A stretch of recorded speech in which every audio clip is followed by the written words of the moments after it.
Fascinants de par la beauté de leur accoutrement, craints de par le mythe qui les entoure, les Egungun font partie des attraits culturels de la ville de Porto Novo.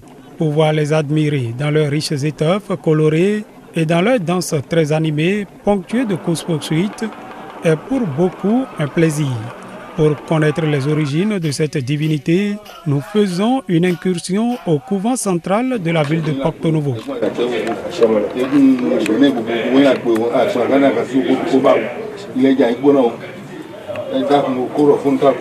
Les revenants communément appelés Egungun en Yoruba, Kulito en fond et Kuvito en Gun sont le symbole des esprits de nos morts qui sont revenus se manifester à nous qui sommes vivants, à nous qui sommes les membres de leur collectivité. Egungun, c'est quoi en Yoruba? Egungun n'est rien d'autre qu'un squelette. Et qui parle de squelette, parle de la mort. Donc ce sont nos morts que nous vénérons à travers les Egungun.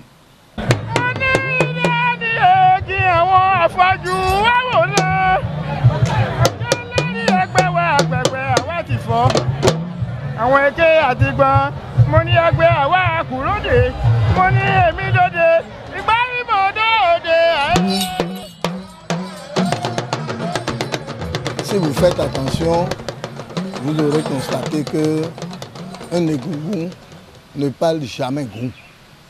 Mais il ne parle pas français, il ne parle pas Mina, il ne parle pas Fon. Il ne parle que le Yoruba. Ça veut dire tout simplement que le Egungun est venu d'Oyo, au Nigeria. Mais comment est-ce qu'ils se sont introduits au Dahomey? C'est de ça que nous allons parler. Parce que là, il y a deux axes. Le premier axe, c'est l'axe Oyo, Abomey, Ouida. Et le second axe, c'est l'axe Oyo, directement Porto Novo. Je vais dans un premier temps parler de l'axe Abomey, Ouida. C'est au temps du roi Gezo, 1818-1858. C'est un roi guerrier qui avait sous ses ordres des Amazones, qui combattaient, qui remportaient des victoires. C'est comme ça qu'ils ont attaqué le royaume d'Oyo et ils ont gagné, ils ont pris la victoire. Donc, en revenant à Abomey, ils sont revenus avec des esclaves, hommes comme femmes. Ils travaillaient pour le roi à Abomey. Ils étaient dans les champs de palmeraies, ainsi de suite, un peu partout dans le royaume. Mais ce sont des esclaves. Un jour, il y avait une grande manifestation au palais. Et le roi était en joie, et les esclaves, tout le monde, la cour était en joie. Lorsque un des esclaves,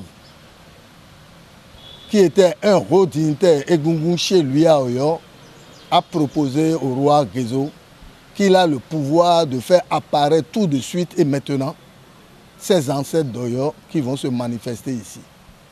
Le roi n'en croyait pas ses oreilles. Il dit, bon, essayons, on va voir. C'est ainsi que le monsieur a pris un bâton, de l'alcool et de l'eau. Il a versé l'alcool, il a versé de l'eau là-dessus. Et il a invoqué les mânes de ses ancêtres. Il a tapé le premier coup, le second coup, et au troisième coup, il y a une voix gutturale qui s'est élevée au niveau du palais. Et qu'est-ce qu'on constate? On a constaté qu'il y a une multitude de revenants qui sont sortis. Le roi, émerveillé, disait, mais c'est pas possible. Tout cela vient d'où? Le bonhomme a dit, ils viennent de chez moi. Ce sont mes ancêtres. Alors le roi Gezo lui a dit, vraiment, je vais te changer de statut. Vous ne serez plus mes esclaves. Mais je vais vous envoyer à Ouida, chez mon représentant Francisco Félix de Souza, communément appelé Tchatcha. Là, il va s'occuper de vous et vous allez faire votre berceau des Egungun à Ouida. C'est comme ça qu'ils sont partis d'Abomey pour Ouida. Et à Ouida, actuellement, vous allez constater que c'est plein de familles qui pratiquent ce culte-là. Ce sont les descendants de ces esclaves-là. Donc moi qui suis de Ouida, je suis l'un des descendants aussi. Maintenant, voilà Las, Abomey, Ouida. Maintenant, il y a Las, Oyo, Porto Novo, qu'on appelait Adjaché en ce moment-là. Ça se passait en 1752, sous le règne du roi Demessé.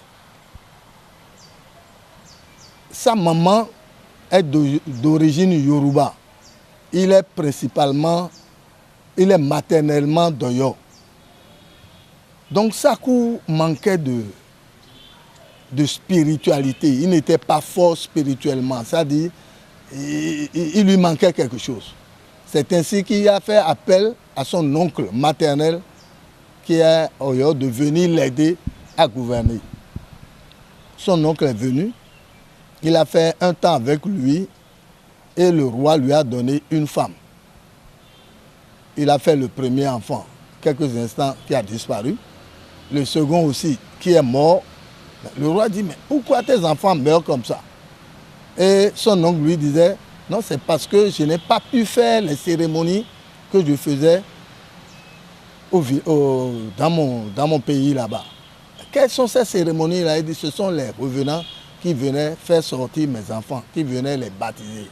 Donc c'est à cause de ça que mes enfants meurent. Va au village, va chez toi et va ramener tes Egungun. C'est comme ça que l'oncle est parti, il a ramené les Egungun. Et pendant ce temps-là, les Egungun qui étaient avec le roi Demessé s'occupaient spécifiquement des baptêmes de ces enfants-là.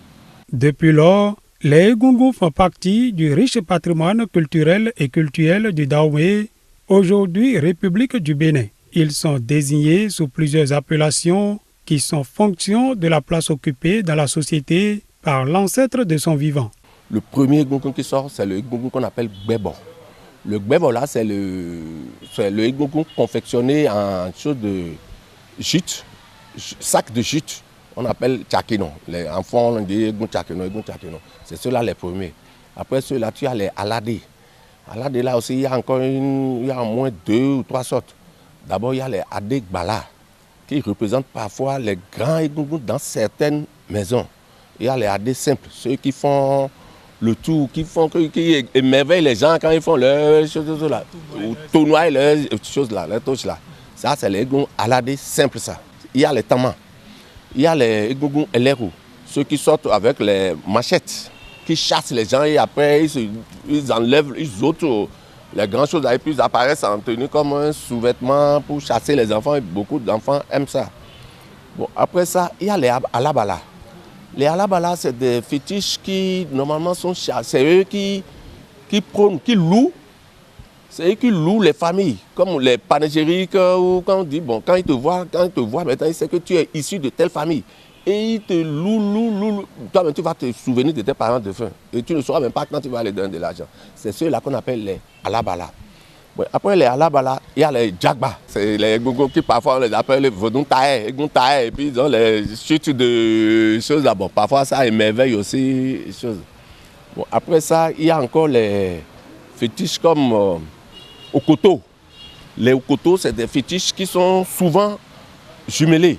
Donc il y a un mâle et puis il y a une femelle. Et quand ils dansent, tu vois, ils ont des accotements, ils sont un peu bombus derrière comme ça. Sûrement que vous en aviez déjà rencontré une fois. On les appelle Okoto. C'est des fétiches que d'autres venaient dans leur maison, dans d'autres familles, quoi. Les tissus utilisés pour habiller le Egungun sont variés et richement garnis. Chaque revenant se distingue de par son costume et l'architecture de son masque. Les accoutrements, ça dépend de la capacité de la dite famille. Il y a des gens qui sont nantis dans certaines familles.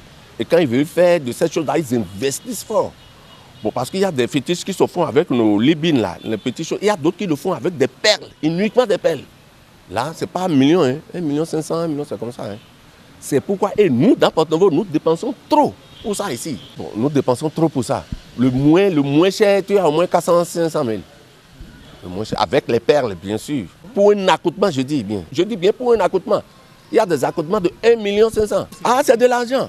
Mais ça dépend de la capacité des organisateurs. Les Egungun accompliraient des missions hautement sociales. Le Egungun a plusieurs missions.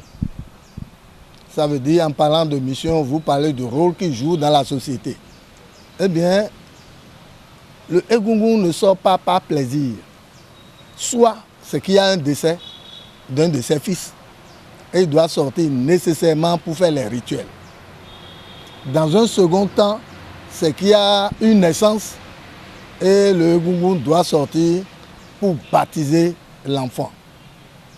Et dans d'autres cas, c'est quand il y a conflit dans la maison que le Egungun paraît. Là, on ne fait pas les sacrifices, on ne fait pas les rituels pour leur donner à manger, pour leur donner à boire, mais ils paraissent seulement parce qu'il y a conflit dans la maison. Et le Egungun paraît pour calmer ce conflit-là. Ensuite, il y a d'autres cérémonies que nous faisons, surtout dans les régions de l'Ouémé. Cette cérémonie s'appelle Ibé Agan. C'est une cérémonie, propitiatoire. C'est-à-dire qu'ils viennent purifier la ville. Le Ibé Agan, c'est que la nuit, ils sortent, les revenants ne sonnent pas communément la nuit. Mais lors du Ibé Agan, le revenant sort la nuit profonde, vous voyez, pour chasser ces mauvais esprits qui circulent dans la ville et qui empêchent la population d'être en paix. Les Egungun, c'est aussi des tours de prestidigitation, des chants et des danses, tout ceci au son des tam-tams et des rythmes populaires dont seuls les initiés détiennent le secret.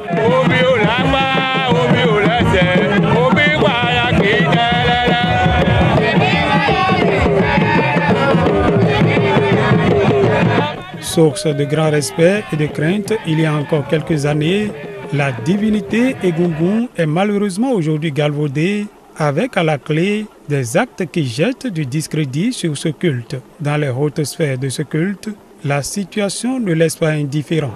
Il y a quelques jours, on était à Cotonou pour une réunion du genre parce qu'il y a un Egungun qui allait faire de la pagaille à Cotonou. Et ceux de Cotonou nous ont conviés pour qu'ensemble que nous jubilons les forces pour mettre fin à ce désordre. C'est vrai que celui qui a de l'argent, c'est celui qui a de l'argent qui fait. Nous, on le fait parce que notre famille, nos aïeux qui ont ça. Bon, tandis qu'il y a d'autres qui le font pour une chose d'argent, pour avoir quelque chose pour manger. Donc ils envoient les Egungun vont leur chercher de l'argent. Il y a un de nos patrons qui aurait dit, Agbantou, qui aurait dit tantôt que nous, on veut finir avec les Egungun mendiants. Tu vois que ça veut dire beaucoup.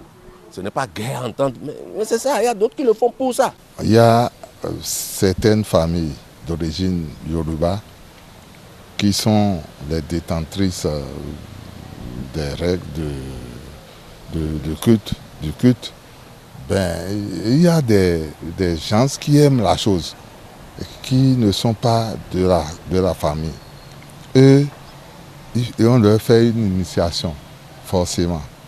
Mais avant d'aller à l'initiation, on fait d'abord une enquête de moralité sur ces genres de personnes pour voir comment ils se comportent dans la société, comment ils vivent, quelle est leur façon de réagir, tout ça là, ça rentre en ligne de compte avant leur initiation.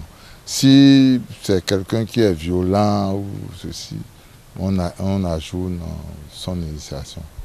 Voir les revenants se battre sur la place publique dans une mosaïque de couleurs captivantes et dans une ambiance distrayante est apparemment un délice. Depuis plusieurs siècles qu'ils ont été introduits dans les us et coutumes du Bénin, les populations ne se lassent pas de s'en délecter.